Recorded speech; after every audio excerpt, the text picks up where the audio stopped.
Ciao amici e amiche del segno dei gemelli, benvenuti, io sono Angela e questo è Exoteric World, è così che mi trovate sui social. Questo è l'oroscopo del mese di settembre. Prima di iniziare saluto e ringrazio chi mi segue, gli iscritti e gli abbonati al canale. Vi ricordo che è una stesa generica, prendete solo ciò che vi risuona, se volete potete integrarla col vostro ascendente. Insieme andremo a vedere le energie principali, ovviamente il vostro arcano di settembre, e poi i vari ambiti, l'amore, il lavoro, le finanze e i segni zodiacali da attenzionare. Ricordo che il segno che raggiungerà più visualizzazioni nel corso del mese nel successivo avrà un bonus di lettura, quindi mi raccomando spingete il vostro il più possibile per farlo vincere. E infine in descrizione trovate i link per vedere meglio i mazzi che utilizzo nella lettura con le recensioni e i link per acquistarli. E adesso iniziamo facendo un piccolo passettino indietro. Dove ci eravamo lasciati? Voi avevate ad agosto la carta del Papa. Una carta di comunicazione, di apertura, di confronto, probabilmente o noi possiamo essere stati utili come guida, come riferimento nei confronti di qualcuno, oppure magari c'è stato effettivamente qualcuno che con consigli, con presenza e anche con esperienza può averci aiutato. In senso generico questa carta ci indica tranquillità e serenità nel gestire le nostre cose e soprattutto di avere un approccio tradizionale, consolidato, cioè di non fare cambiamenti, di non adottare diciamo delle novità, di concentrarci sulle cose più importanti e già sul tipo di azioni che sappiamo che possono funzionare. Diciamo, questa è la carta del mese precedente, vediamo adesso quella di settembre. Ricordo che questa esattamente, quella estratta, la troverete alla fine del video, così potete fare uno screenshot, tenerla con voi e accogliere l'energia della luna. È un'energia molto particolare, intensa soprattutto dal punto di vista emotivo interiore, perché spesso la luna fa riferimento a una fase di incertezza, di confusione, di paura o forse di illusione. È qui che non dobbiamo lasciarci né spaventare né bloccare, ma accogliere e proteggere la nostra sensibilità, accogliere la fantasia, il sogno per superare la falsità, l'apparenza e cercare di anche lasciare andare la nostra zona di comfort per portarci a esplorare, a far emergere, tirare fuori la parte migliore di noi, oppure quel sogno nel cassetto che vuole saltar fuori e quindi forse è arrivato il momento giusto di farlo.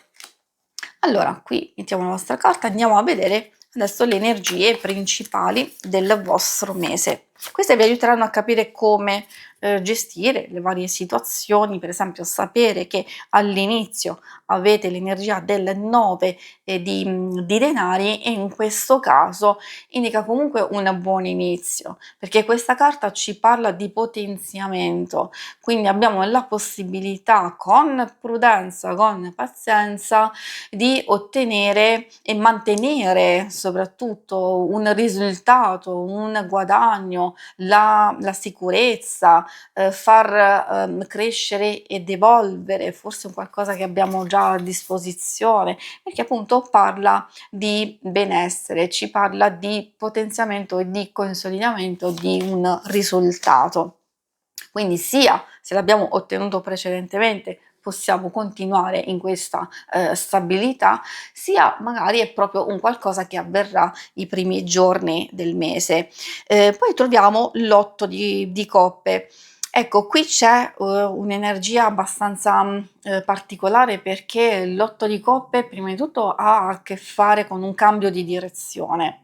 Può esserci un rifiuto, una rinuncia, un allontanamento, è comunque una svolta decisiva, sia per darci l'opportunità di ricominciare, di superare, di volgere le spalle a un qualcosa che non ha funzionato, quindi una specie di cambio forzato, oppure di allontanarci dall'insoddisfazione o da qualcosa che non ci sta più dando quelle emozioni, o quei risultati. Quindi o si riferisce alla fase precedente, quindi che andiamo ad esaurire determinate cose e quindi abbiamo bisogno di cercare nuove situazioni con la ruota di fortuna proprio nell'ultima parte del mese è perfetta per andare a cogliere nuove opportunità. Infatti ci sta dicendo che questa energia molto altalenante ci porta dei cambiamenti e può essere un'opportunità da cogliere, potrebbe essere un miglioramento, una progressione, fortuna anche, certo, delle soluzioni, degli eventi favorevoli. Ricordo che è comunque un'energia fortemente instabile e allora quindi dobbiamo essere pronti sia a cogliere immediatamente quello che arriva e a lasciare andare quello che ovviamente non è nelle nostre corde. E adesso procediamo con l'ambito amore. Ambito amore, coppia single. Ricordo che alcune cose possono riferirsi anche alle relazioni più importanti di amicizia e famiglia, quindi consiglio sempre di ascoltare e adattare le varie interpretazioni a quello che state cercando di capire ovviamente. Partiamo con il Cavaliere di Bastoni, poi troviamo il 2 di denari e infine il 6 di denari. Si tratta di un mese soprattutto nella prima parte dove c'è un evento positivo, un qualcosa che dà una bella spinta. Essendo un cavaliere, a volte può anche indicare spostamento, viaggio, comunque un evento felice che vi dà una bella carica. A volte può anche indicare un cambiamento importante, un movimento, un'avventura, un'esplorazione anche di altre situazioni che possono proprio aiutare a gestire, diciamo, la famiglia, il vostro stesso rapporto, perché è comunque una carta di fuoco e quindi ci dà quella scintilla, quella spinta che potrebbe essere colta effettivamente. Troviamo la parte del mese, questa che ha a che fare con 2 carte di denari e quindi la costruzione, seppur il 2 indica un nuovo equilibrio, adattabilità, flessibilità, e allora forse ci sono già delle idee, dei propositi, sia per quanto riguarda la coppia stessa o anche dei progetti, delle cose che volete realizzare, e allora questo è il momento giusto per soppesare, per cercare di gestire al meglio sia la relazione, sia da quello che si può evincere da queste carte, soprattutto se si tratta di realizzare degli obiettivi, delle cose a livello pratico. E quindi anche il 6 di denari effettivamente ci permette di cogliere, come abbiamo visto qui, opportunità in senso generico. Questa ha un po' più a che fare con la generosità, con l'aiuto, con il sostegno e quindi sapere che alcune cose andranno in netto miglioramento, soprattutto di quelle un po' più complesse. Per quanto riguarda invece i single, anche qui abbiamo in parte una dominanza di denari, sia la regina sia il cavaliere. Spesso può fare riferimento anche a delle persone che gravitano intorno a noi, quindi la regina può essere una persona amica, se siete un uomo effettivamente può rappresentare una frequentazione, una conoscenza.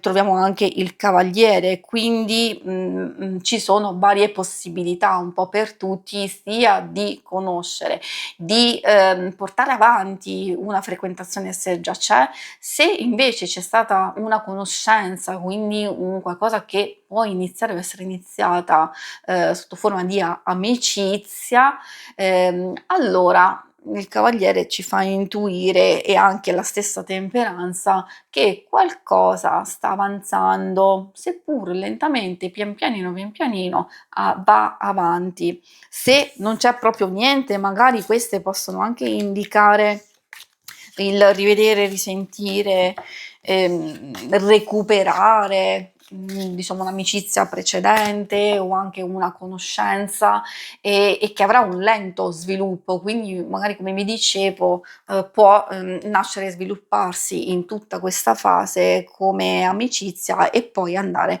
ad evolversi, forse in modo diverso successivamente. Diciamo, ma questo la temperanza poi e diciamo la fase successiva, quando andremo a vedere il mese di ottobre, forse lì diciamo capiremo anche l'avanzamento. Ma per il momento passiamo adesso alle questioni più pratiche del lavoro e delle finanze, dove troviamo l'asso di coppe. L'asso di coppe è perfetta per accogliere sia una nuova energia che riguarda anche il nostro modo di affrontare le cose, perché ci parla di rinnovamento, di entusiasmo, di trasporto emotivo e anche di intuizione, ispirazione, soprattutto insomma per chi adotta l'intuizione e la creatività nel proprio lavoro, nelle proprie faccende. Di cogliere un'opportunità assolutamente, magari può riguardare anche a livello pratico dove si ha bisogno di capire se questa opportunità può essere concretizzata, può fare al caso vostro. Il fatto che ci sia il 4 di denari e anche il 4 di bastoni che indicano proprio stabilità, concretezza, anche ottenimento. Già il 4 di denari effettivamente prima di tutto ci consiglia di avere il massimo controllo delle nostre finanze, delle nostre stesse energie per non disperderle, quindi di essere parsimoniosi, di cercare il più possibile stabilità e risparmio e massima concentrazione a quello che facciamo e quello che c'è intorno a noi. E diciamo, e così possiamo appunto non solo mantenere stabilità, però ottenere degli ottimi risultati. Il fatto, come vi dicevo, che ci sia questa carta di opportunità, essendo una stesa generica, vuol dire che magari per alcuni potrebbe essere quell'opportunità di integrare qualcosa al vostro lavoro, a volte può essere anche un hobby, per altri aspetti una proposta magari da valutare per chi è alla ricerca di lavoro o chi vuole fare grandi cambiamenti, magari per molti, soprattutto dove ci sono già stati sviluppi precedentemente, finalmente hanno l'occasione di trovare stabilità e concretezza già in un nuovo inizio lavorativo, quindi si troveranno proprio in questa fase. Per altri che stanno ancora cercando, ovviamente c'è una fase di riordino, di comprensione, dove state cercando proprio di gestire al meglio tutto quello che avete a disposizione. Ci può essere anche sostegno, aiuto materiale o da parte della famiglia o da parte comunque di una persona che vi sta aiutando in questo percorso di ricerca. Qualche cambiamento improvviso e inaspettato può arrivare proprio alla fine. Questa è l'energia fortissima del cavaliere di spade, perché ci porta ad un'azione rapida, a un'azione incisiva, forte, proprio perché dobbiamo essere pronti ad accogliere un qualcosa di imprevisto e allora lì ovviamente essendo generica, come dico sempre, magari c'è quella nuova proposta, c'è quel cambiamento, c'è anche una possibile partenza, un viaggio e questo lo valuterete voi. E adesso vediamo infine i segni zodiacali da attenzionare. Troviamo Saturno che si riferisce all'Acquario e al Capricorno, poi troviamo Pesci e infine l'Ariete. Ecco, questi sono i segni con i quali avrete maggiormente a che fare, nel bene o nel male, ovviamente questo dovete capirlo voi, visto che è una stesa generica. Quello che vi posso dire, che sono proprio le informazioni di queste carte oracolari, è che la cosa maggiormente da attenzionare ha a che fare con le vostre ambizioni, con la spinta verso i vostri obiettivi e se ci sono delle limitazioni, dei timori, cercare il più possibile di entrare in controllo, di andare a superarli, soprattutto se sono poi delle persone che creano ostacoli, e blocchi. E forse questo è il momento giusto per mettere dei paletti, per superare quei confini dell'incertezza e fare insomma un qualcosa di più concreto, soprattutto se volete realizzare appunto dei desideri e delle cose importanti per voi. Si conclude qui la lettura, vi ringrazio per avermi seguita, ma non andate via perché se volete in basso trovate le schermate per vedere il vostro oroscopo della settimana, il lunare e quindicinale. Alla prossima, vi auguro un buon mese di settembre. Ciao!